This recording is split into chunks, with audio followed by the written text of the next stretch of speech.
First thing, I was just asking about the squad heading into the weekend. Obviously, a few people got an opportunity for a little bit of a break of football at the weekend against Oxford. What's the squad situation injuries wise? Lewis McLeod, Emiliano, Macondes is out. Marcus Force is getting closer to be fully potential member of the 18 players. Beside that, everybody should be available. Yeah. Right. Okay. Thank you. In regards to other elements that can have an impact on the squad, we are now in the January transfer window, so you're going to be asked this question for the next, what day is it? Next 21 days, probably. Is there any movement? Is there any ins or outs at the moment that people are speculating about? So is it pure speculation? Is it something that you're just dealing with if and when it comes? First and foremost, I deal with it when it comes. Of course, we get informed by the directors of football if there's anything going on. We, like normally, always prepare and are ready to react to things going on in the market. And the key message is we want to be as strong as possible and always try to improve the squad. So it's fair to say that you are looking, as a group, you're looking at players to potentially come in? Yeah, we always looking, because in this market, tomorrow a bid can come for one of our players, so we need to be prepared. So we have a shadow team with 3 or 4 positions, and we're always ready. Because of the nature of the squad that you've got and some of the attraction that they have potentially to other teams, would you be expecting bids for some of your players this January? I would say that we have very talented and very good players, so I guess that clubs are looking at our players, but I expect and hope that everybody will be here after the 31st of January. Right, okay, so you would want people to stay? Yeah, of course. If you have good players in a good side, you want to keep them. Stories yesterday that obviously suggestions that Neil Maupay, for example, would cost in excess of £20 million. Is that an indication as to what his market value is, or is that just pure speculation? Oh, there must be speculations. I think the market value is a tricky thing, I would say. To be fair, I think the prices in football is too crazy. Anyway, that's my biggest statement, I think. When people are going to leave for us, we hope we get the highest bid, of course. What about players whose contracts are coming up in the summer as well? Is that something that's you're already thinking about, as to whether you'd be keeping players, whether their positions need to be filled, whether you'd fill them now, or whether you'd look to do it in the summer? We always try to look ahead more than one transfer window. It's not always easy to plan that, because we can't control everything on our own. But we try to plan as best as possible. I would say we plan ahead, but we will need to look to the first transfer window and see what's happening. So, of course, it's natural that will be made some decisions after the 31st of January who is going to stay and who will leave us. Are you already talking to any players at this moment whose contracts are up? About extending? No, for us? Yeah. As far as I know, it's the co-director's job, but as far as I know, everybody's been talked to.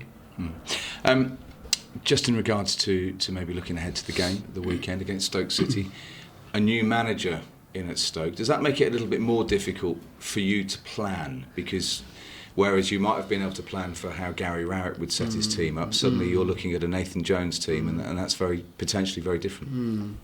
First, I would say that I'm not happy to see some of our colleagues lose their jobs in Gary Rowett. I think you've done an okay job in a difficult situation. It's always difficult. People tend to underestimate when clubs are going down from the Premier League. For the last, I don't know how many years, how easy has it been for one of the 3 just to go bang on up? I think it's only the last one was Newcastle, like that.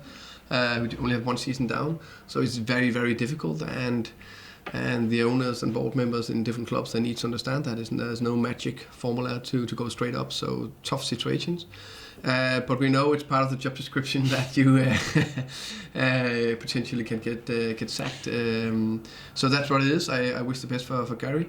Congratulations to Nathan Jones. I'm pleased that he got the job. I think he done a top job at Luton, and I'm pleased that it's a new potential talented head coach manager who got the chance.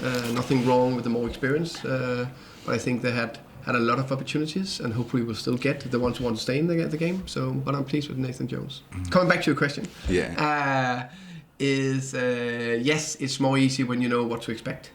Of course it is, but we're prepared. So we have different scenarios, and we will never be 100% sure. But when we see the lineup 1 hour and 50 minutes before, we have an idea of formation.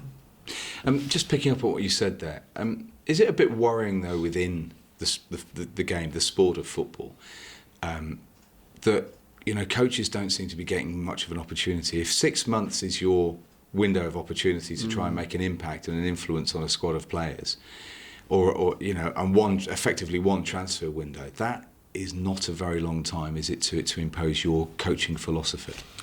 I 100% agree. I think it's far too little. It's definitely not enough time. We always know the transition from going from one league to another, either you get promoted or you get relegated. It's very difficult. After each transfer window, there are always some players in and out. And the coaching philosophy, the strategy of the club, they need to be more calm and need to be more, looking at the long-term pictures. Of course, you never know what's happening behind the scenes. If there's something personality-wise or other issues that we don't see from the outside, okay. And of course, they always have the opportunity to take the decision. But every knowledge says that if you're a little bit more cool-headed and looking at the more long-term situation, you'll have more success going forward. Good run over Christmas and into the new year, unbeaten-wise. The defensive situation seems to have really shored itself up. Are you hoping, without maybe leaving yourself too exposed at the back, to start creating and taking more opportunities up front? Definitely. It's really pleasing that we went from a defence that conceded, I don't know how many goals, I counted them, I don't want to mention it, in 10 games or 9 games, something like that, so only 2 and 5. But not only the goal, also look at the goals and the amount of chances, very small amount of chances. So that's pleasing. Going forward, I think we create enough. Definitely against Norwich, you would see we create more chances. I would say against Oxford as well. So we need to. So the first thing is, can we create opportunities or chances? And then of course we need to capitalize on it and put them in the back of the net. So I want to create 2 or 3 more big chances in each game, if possible. It's not always easy. There's an opponent as well who try to avoid it. So that's the big aim, and we've been working on that today as well and Tuesday as well, in terms of patterns, triggers, positions, and stuff like that. I suppose that's the fear amongst fans about Neil Maupay, is that obviously his goals have been so important that the supporters would be keen to see him stay at the club because of what he offers as the primary goal scorer. I agree. We need to have more goals from everybody in the team. It's not only a one-man band. Of course, it's been pleasing, and Niels had a fantastic season. We need to praise him so much for his developing. But of course, for the 4 main players in the wingers, strikers, is Alan Judge, Ollie Watkins, Sergi Canas and Saipin Rama. They need to add more goals, of course. They know that. They work very hard on it. This system, the wing-backs need to add as well. I prefer a couple of goals from the centre midfield, so 6 sitters, 8 positions. And then, of course, we know we are trying to be big on set pieces, so our centre-backs need to add. So everybody needs to add. You can put them, so you normally say 3.5 players, that's where your goals coming from. Yeah. But, in a good side, normally you have 1 or 2 goals for each centre-back a year and stuff like that, so that's what we need to do. A couple of quick questions, appreciate your time. Barnet away in the FA Cup next round. What did you make of that draw? It was better than City away. I was just speaking to Burton. Whoa, wow. Speaking about Burton. Sorry. So yes, we like to go on a cup run as possible. So of course, then you want the weakest opponents, because we know it's the FA Cup. Everything can happen.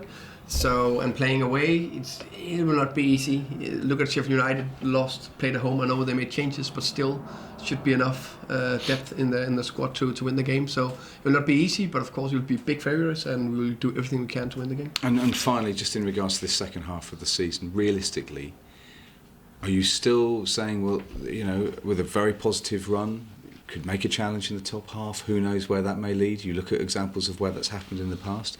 You know, are you still saying that this season could still, you know, target maybe a top 6, or where are you at this moment when you assess where you'd like to be in May? I am in that situation that I really want to win on Saturday against Stoke and do everything we can and have only focused on that game and then take one game at a time. I understand your question. It's not because I want to be disrespectful, not trying to, but I think it's a very important message to give to everybody, to all of us, that massive focus on the next game and then next game. And then we know, of course, there is games ahead and there is a cup game. So I can say when we arrive to the cup game, we want to do everything we can to win that one.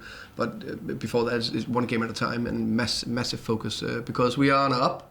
But I want more up and more stable up. So one game at a time. Okay, cool. Okay. So I'm just going to ask a couple more questions before I turn the camera off. This is your 3rd game in a row at Griffin Park. You mentioned unbeaten in 5. So is this another chance to build up a bit of momentum in front of the home fans? Oh yeah, definitely. A big chance to build a momentum. I think the home fans have been fantastic. We talk about it, not even, but against Oxford, loud, they helped us. Very big against Norwich, where we did everything to drag us over the line, where we got under a bit of pressure. So no, they are massively important for us, and they've been so good. Of course, we've been struggling. Now we are on an up, and they are important again. And do the players like it? Do the players like what they get from the home support? Oh yeah, definitely. You just feel when it's rock and roll at Griffin Park, it's amazing, and they help us so much. So we get more or less forced forward, and that's what we want. That's how we want to like to play. So yeah, they're massively important. Thank you. Excellent.